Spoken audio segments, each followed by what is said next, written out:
Salam, hər vaxtınız xeyir. Bugün 4-cü sualımızın cavablarına baxacağıq. Birinci sual belədir ki, 22 iyunda günəş şüalarının ən böyük bucaq altında göründüyü məntəqəni 22 iyunda günəş 1-2, 23.5 şimal enliyində zenitdə olur. Yəni, bu xəttin üzərində olan bir məntəqə olmalı təxminən. Bu olur 3. Deməli, ən böyük bucaq altında 3 görsənir. D, Y və C getdi. İndi ikinci hissəyə baxaq. Bu vaxt qütb gündüzlərinin yaşandığı məntəqənin müvafiq olaraq seçin. Qütb gündüzləri isə 66.5 və yaxud da 66 dərəcə 30 dəqiqəlik paraleldə. Bu da şimal qütbü arasındadır. Yəni, 1-də müşahidə olunur. 3 və 1 doğru cavab A variantı. İkinci suala baxaq. Deməli, ikinci sualda bizdən nə istəyir? Uyğunluğu müəyyən edin deyir. Şimal mülayim işıqlama qurşağı, tropik işıqlama qurşağı, şimal qütb işıqlama qurşağı. Günəş zenitdə olmur və gecə gündüzün adi növbələşməsi pozulmur. Deməli, bu olacaq mülayim işıqlama qurşağı. Burada da A-da şimal mülayim işıqlama qurşağı var. 1-ə uyğundur A. 2. Gecə gündüz adi növbələşməsi pozulur. Gecə gündüzün adi növbələşməsi yalnız qütblərdə pozulur. Ona görə 3-ə B. Xəzər və Qaradəniz şimal mülayimdədir. 1-ə AC. Cənubi Amerikanın cənub nöqtəsi yerləşir. Yəni, Cənubi Amerikanın ucqar cənubu yerləşir cənub mülayimdə. Verilən variantlar arasında bu yoxdur. Yəni, D heç bir variantda uyğun deyil. Rahatlıqla A-nı çıxara bilərik. D-ni çıxara bilərik ki, variantlarda D var. Daha da rahat olur cavabı tapmaq.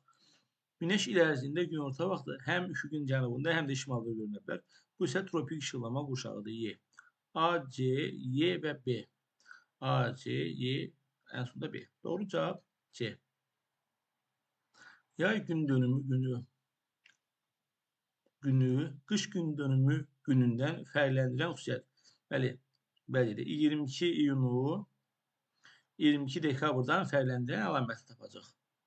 Günəş Afrika materikində zenitdə olur. Biz bilirik ki, həm şimal tropik, həm də cənub tropik Afrikanın keçdiyinə görə həm 22 iyunda, həm də 22 dekabrda Günəş Afrikada zenitdə olur. Ona görə 1 çıxır. 1 çıxırsa cavablardan D və Y, eyni zamanda C çıxır. Sonra açıqla 2 və 6-nın doğru olduğunu bilirik. 2 və 6 doğrudur. Deməli, günorta vaxtı cənub tropik xətti üzərində yerləşən şavqli dirəyin kölgəsi özündən uzun olur. Bəli, 22 gün üçün günəş 43 dərəcə altında düşür. Özünə bərabər olur 45 dərəcə düşəndə. Bu doğru. Günəş günorta vaxtı ekvatora 0 dərəcə azimutda görsənir. Yəni, ekvatordan bəli, çünki günəş 22 iyunda 23.5 şimalindədir və biz ekvatora 23.5 şimalində baxanda 0 dərəcə azimut olacaq. 3 və 4-ə baxaq. İslandiya adasında gündüzün uzunluğu İrlandiya adasına nisbətən çox olur. Bu doğrudur. Çünki İslandiya adası daha qütbə yaxındır. Qütbə yaxın ərazilərdə yay gün dönümü günü gündüzlər gecələrdən daha çox uzun olur.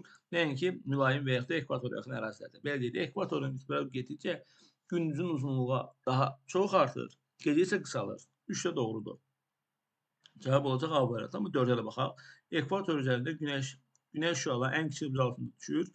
Ən kiçik bucaq altında 23 sentyabr və 21 martda düşür. Doğru cavab elə oldu A variantı. 4-cü suala baxaq. Deyir ki, A və B məntəqələri ekvator və Greenwich meridianlarının kəsişdiyi nöqtədən, yəni ekvator və Greenwich meridianları kəsişdirək.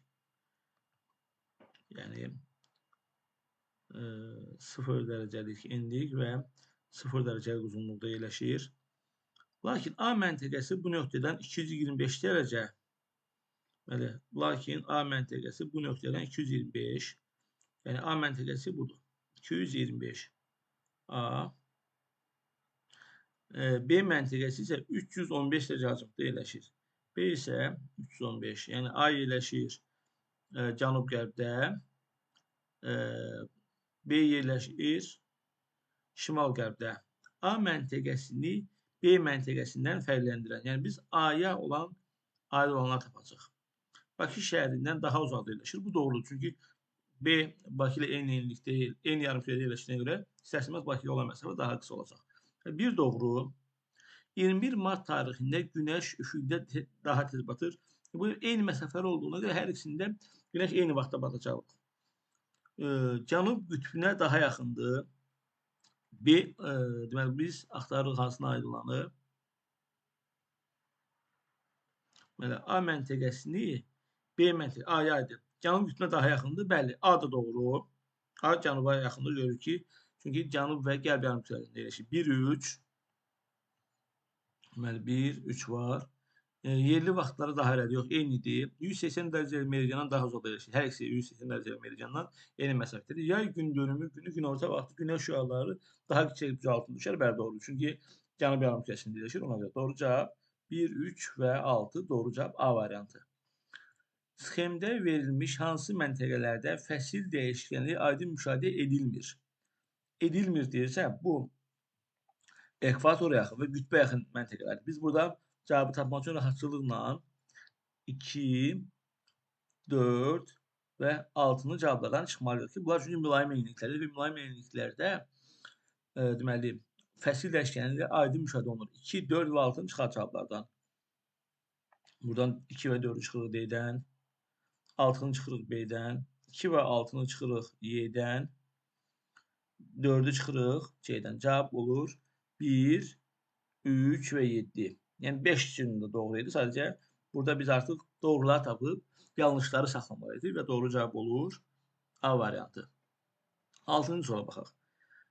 Yerin sxemdə verilən vəziyyətinə əsasən doğru fikri müəyyən et. Gəl bunun hansı tarix olduğunu baxaq.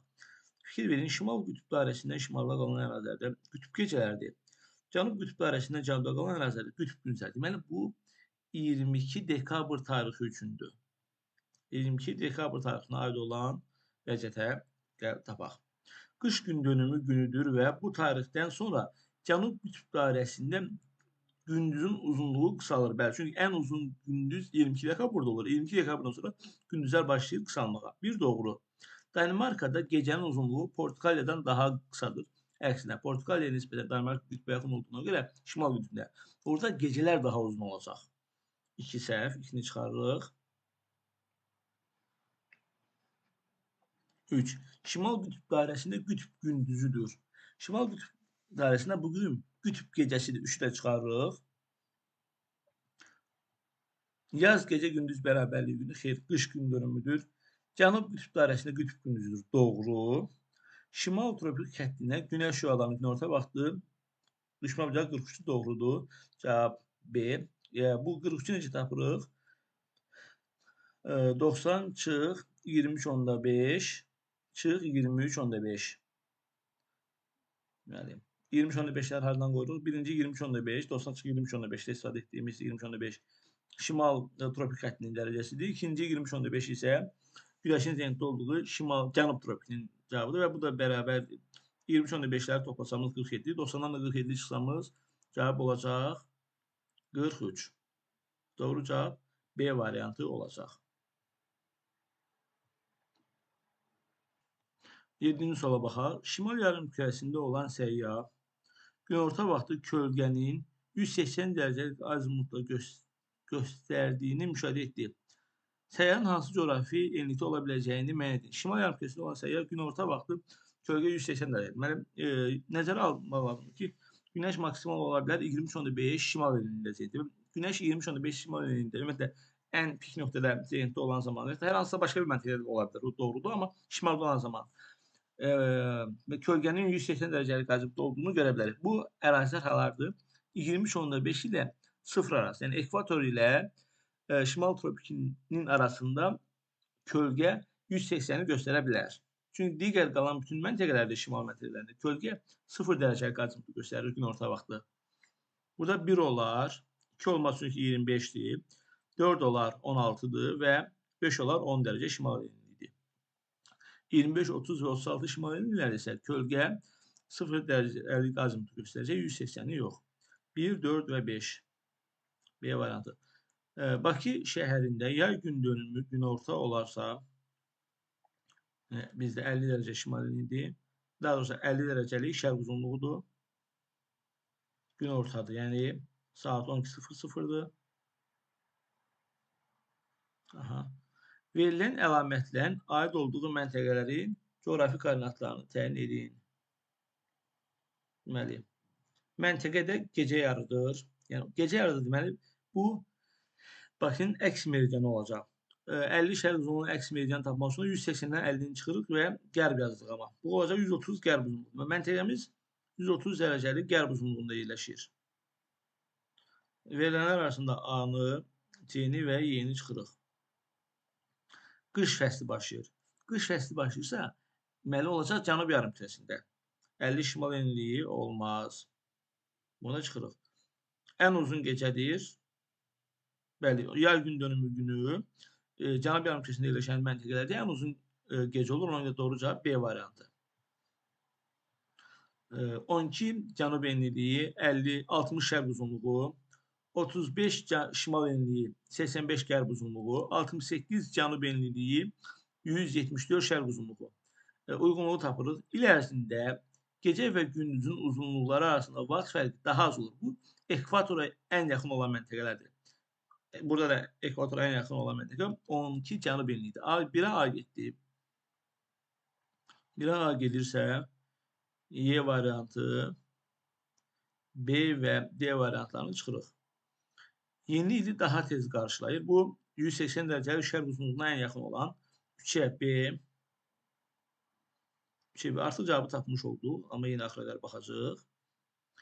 Deməli, şimal-şərq küləklərinin təsirinə məruz qalır. Bu, deməli, mülayim enliklər olmalıdır. Şimal-şərq, yəni 60 dərəcə şimal enliyi, 50 dərəcə şimal enliyi, 55 dərəcə, yəni bu enliklər olmalıdır və bizim verilənlər arasında şimal enliklər arasında belə bir məntəqə yoxdur. Məsələn, 3-68 cənub enliyi, şimal-şərq yox, cənub-şərq küləklərinin təsirinə məruz qalır. Bu ki, heç birinə uyğun deyil. Qütb gecə gündüzləri müşahidə olunur. Bu qütb enliklərdir. 3-ə B, D. Qütb gecə və gündüzləri müşahidə olunur. Bəli. D. Yeni sutkanı daha tez qarşılayır. Burada bir səhv elədik. Burada yeni ili gec qarşılayır olmalıdır. Mən bu sualda yenidən baxaq bu suallar. Çünki mən o səhv oxudum o hissəni. 9-a yenidən baxırıq. İl ərzində gecə və gündüzlərin uzunluqları arasında vaxt fərqi az olur. Bu doğru edib. 1-ə A. Yeni ili daha gec qarşılayır. Yeni gec qarşılayırsa ən qərbdə olan məntəqə. Burada ən qərbdə olan məntəqə 85 qərb uzunluğudur. 2-ə B. Şimal-şərq küləklərinin təsiri altında qalır. Heç bir məntəqə. Bu, dedim ki, şimal mülayim enliklər olmalıdır. Qütb və gecə və gündüzləri müşahidə olunur. Bu 68 cənub enliyidir. Çünki 66.5 enlikdən daha böyük enlik qiymətinə malik olmalıdır ki, məntəqə. Qütb gecə gündüzləri olsun və sonunca baxaq. Yeni sutkanı daha tez qarşılayır. Bu isə deməli, ən şərqdə olan məntəqə olmalıdır. Burada da ən şərq məntəqə yenə də D və Y. 3-ə gedir. A, B, D, Y. A, B, D, Y. Doğru cavab C variantıdır. Bakıdan əvvəlcə Bakının coğrafi xəritəsini çəkək. Bilirik ki, Bakı 40 şimal və 50 şərq uzunluqlarında yerləşir. Bakıdan əvvəlcə 5550 km, sonra isə 180 dərəcə 4440 km hərəkət etsək çatacağımız məntəqə. 5550 km çevrəli dərəcəyə bölürük 111-ə eləyir 50. Bakıdan 50 dərəcə şimala doğru geçsəmiz çatacaq 90 şimal enliyinə.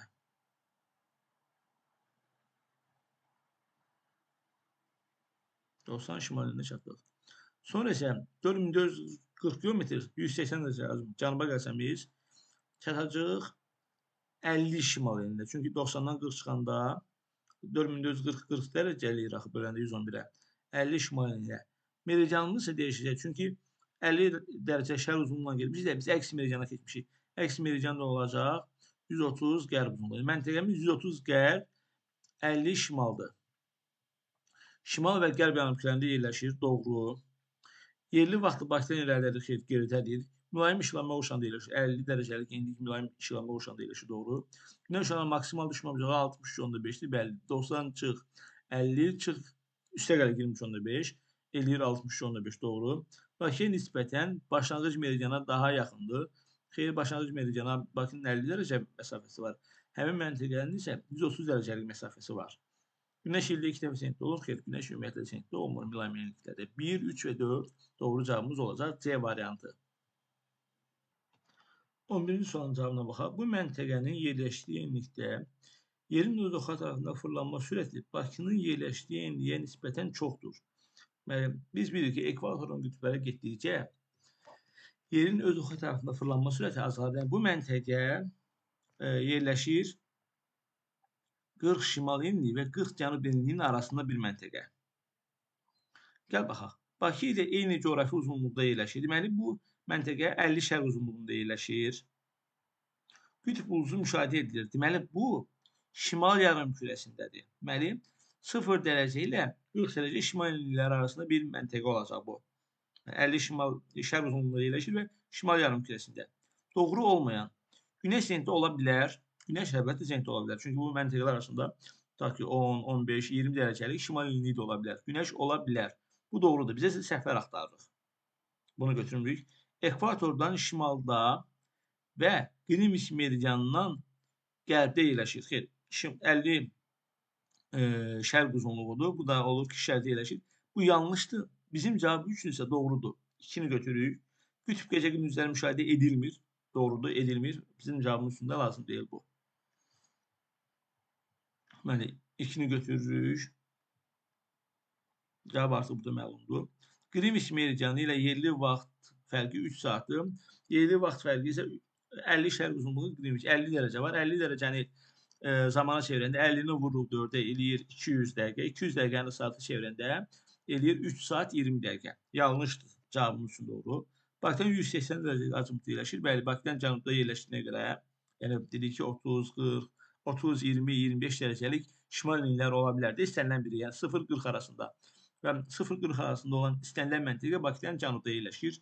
Bu doğrudur və cavabımız üçün lazım deyil. Sonuncu isə məntəqədə günorta vaxtı şaquli cismin kölgəsi 0 dərəcə azimut göstərə bilməz. Xeyr, göstərə bilər. Çünki bu məntəqə 30-da ola bilərdi, 35-də ola bilərdi, 25-də ola bilərdi və bu məntəqədə il boyu hətta şaquli cismin kölgəsi 0 dərəcəlik azimutu göstərir. Doğru cavab C variantı. 75 şimal enliyində qütb gecələri başlayırsa, 75 şimal enliyində qütb gecələri başlayırsa, o deməkdir, günəş 15 cənub enliyində zenitdir. Bunu hardan bilirik? Belə məsələləri yadda saxlayın. Verilən 2 rəqəmin cəmi 90-a tamamlanmalı. Yəni, günəş 10 dərəcəlik cənub enliyində zenitdirsə, deməli 80 dərəcəlik şimal enliyində qütb gecələri başlayır. Və yaxud da günəş 20 dərəcəlik şimal enliyindəsə, deməli 70 dərəcəlik şimal enliyində qütb gündüzləri başlayır. 70 cənub enliyində qütb gecələri başlayır. Bakıda günorta vaxtı günəş şüaları 35 dərəcə altında düşər. Bunu tapmaq lazımdır. 90 çıx 40 çıx 15 bərabər edir elə 35-ə. Bu doğru. Bir doğru.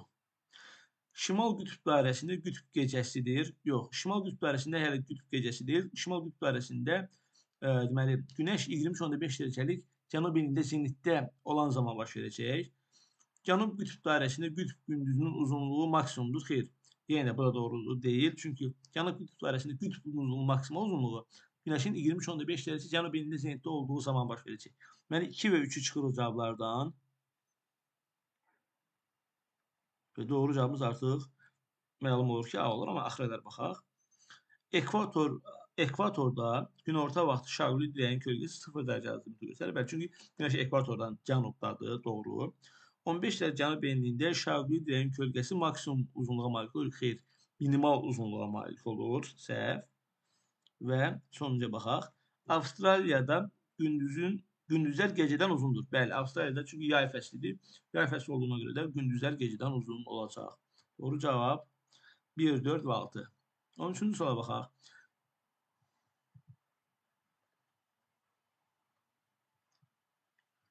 Deməli, sxemə əsasən K və L mərkəzləri eyni enlikdə yerləşirlər və günəşin eyni andakı vəziyyəti təsvir edilib. Buna əsasən yanlış fikirləri müəyyən edin. K-da yerli vaxt irəlidə edilir. Bəli, görürsünüz, buradan bunu vaxta çevirsəm, biz həmişə mərkəz saat 12 olur. 12 olur. Bura 18:00. K üçün də keçərlidir. Burada 06:00. Fikir verin, K'da olan Günəş 12'ye daha yaxındır. Nəinki L'də olan. Ona görə K'da yerli vaxt irəli olacaq. Bu doğru. Yanlış axtarır. K'da Günəş daha tez batar. Bəli, əgər yəni bu 12'ye yaxınsa, o deməkdir ki, həm də 18'e yaxındır. Yəni burada daha burada saat təxminən 11'dir. 11'dir. Burada isə təxminən saat 09:00. Yəni K'da Günəş L'ə nisbətən 2 saat tez batacaq. Bu da doğru. L'də Günəş daha gec çıxıb. Bəli, çünki 3 saatlı çıxıb. Burada isə 5 saatlı çıxıb. K və L məntəqələrində gündüzün uzunluğu eynidir. Bəli, eyni enlikdə yerləşdikləri üçün, yəni burada şərtdə dediyinə eyni enlikdə şərt bizə imkan verir ki, bunu deyək ki, bunlarda gündüzün uzunluğu eynidir. K və L məntəqələri eyni meridian üzərindədir. Xeyr, bu məntəqələr arasında təxminən 30 dərəcəlik fərq var. Çünki burada 09'dur, burada təxminən 11'dir. Günəşin vəziyyətinə baxın. Eyni meridian üzərində yerləşsəydi də, hər ikisində Günəş eyni vəziyyətdə olardı. Yerin öz oxu ətrafında hərəkətin nəticələri. Bəli, buradan diqqətli olmaq lazımdır. Yəni, belə suallar bəzən çaşdırır bizi. Vaxt fərqi yaranır. Bu doğrudur. Bəli, biri götürürük. Gecə-gündüz yaranır. Gecə-gündüz yerin Günəş ətrafında hərəkəti nəticəsində yaranır. Gecə-gündüzün növbələşməsi yaranır olsa doğru olardı. Fəsillər növbələşir. Bu, yerin Günəş ətrafında hərəkəti nəticəsindədir. Gecə və gündüz növbələşir. Bu doğrudur. Yerin tutqalı temperatur rejimi yaranır. Bu doğrudur. Çünki gün ərzində isti və soyuğun dəyişməsi yerin öz oxu ətrafında hərəkəti nəticəsindədir. Yerin orbit üzrə tam hərəkəti bu. Yerin Günəş ətrafında hərəkətidir. Səhv. Tutqalı ritimlər yaranır. Doğrudur. Gecə və gündüzün növbələşməsi, biriz külələri və s. bunlar yerin öz oxu ətrafında hərəkəti nəticəsində yaranır. 1, 4, 5 və 7 doğru cavab. 5 və 7 doğru cavabdır. Günəş şüalarının günorta vaxtı minimum düşmə bucağının düzgün verildiyi məntəqələr. Və 60 şimal ilində günəş şüalarının minimal düşmə bucağını tapmaq üçün 90 çıx 60 çıx 23.5. 90 çıx 60 30 çıx 23.5 bu olur 6.5. Yəni bu doğru deyil. Bir səhv. 2. 26 cənub enliyinə 40.5. Bu necə tapırıq? 90 çıx 26 çıx 23.5. 90 çıx 26 çıx 23.5 eləyir elə 40.5. Bu doğrudur. Deməli 3-ə baxaq. 34 şimal enliyinə minimal 80 dərəcə düşür. Bu 90 çıx 34 çıx 23.5. Biz görürük ki, 34 çıxanda daha böyük, daha kiçik rəqəm alır. Bu olmaz. 4-ə baxaq. 90 çıx 45 45 və çıx 23.5 48.5. Bu da alınmaz. Daha kiçik rəqəm alınır. 90 çıx 38 çıx 23.5 90 çıx 38 çıx 23.5 bəli 28.5'i verir. Cavab 5 doğru. 31 şimal enliyi 90 çıx 31 çıx 23.5 və 90'dan 31 çıxırıq. 59 çıxırıq 23.5'i bəli. 35 15 edir. Doğru cavablar 2, 4 və 6. 4 və 6. Növbəti sınavımızın sonuna gəldik. Bugün də yeni bir sınaq paylaşacağım. Həmin sınağı işləyib yeni cavablarını da sonra paylaşacağım.